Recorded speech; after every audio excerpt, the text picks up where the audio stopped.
Evening. It's Friday, the 12th of February, 2021. Book for the day. Human Crossings. 9 stories about refugees.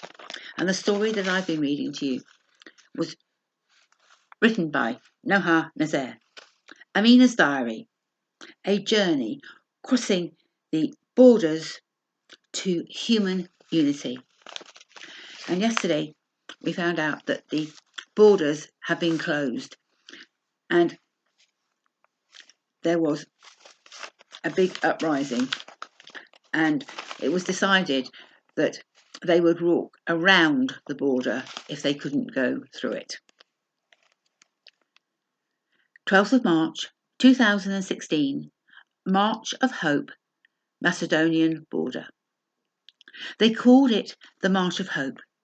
We got up early today. About 4,000 people had gathered in the camp, carrying their tents, their bags, and children on their backs. It was rainy. The mud seemed especially bad because of the number of people walking across the fields. I met up with Rabina's family near the Harbour Hotel. Rabina's father seemed disillusioned. His eyes seemed absent. I'd seen that look before in Saraf Omra. It was a look of despair, overwhelm, fear and stress rolled into one. I could see Rabina holding her brother and sister's hands. Holding them close, she spoke to them encouragingly.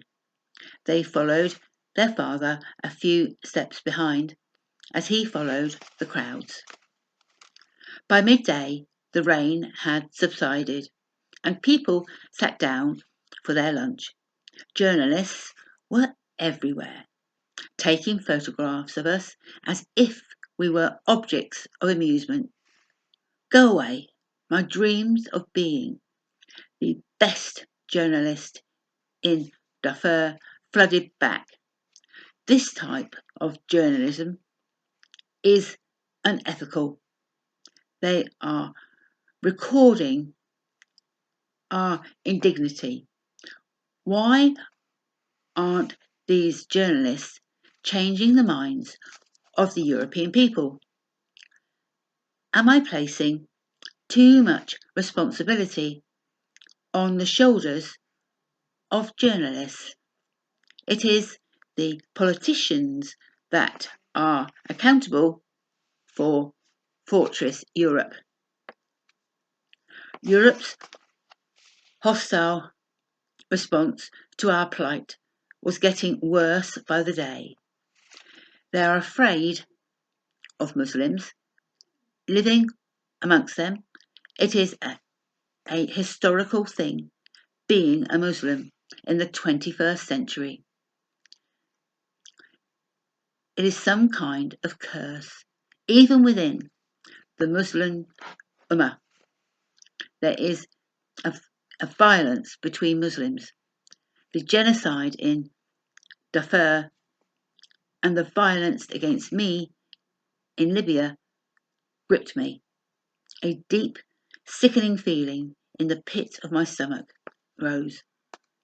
Even my headscarf attracts ridicule and suspicion.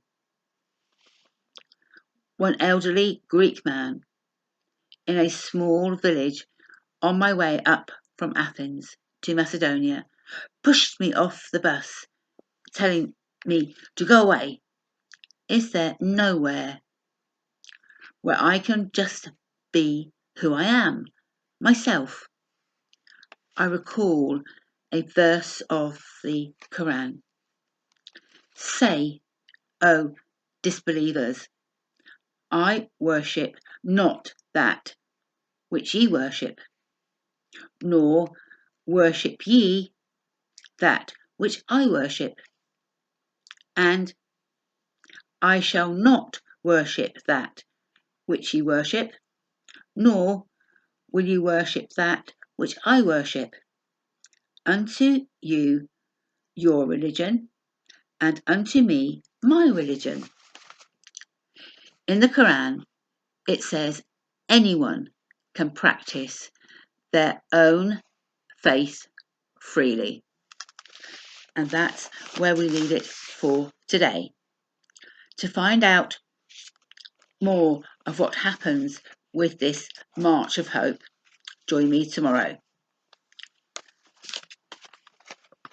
Human Crossings, 9 Stories About Refugees, can be found on Amazon and on its Facebook page.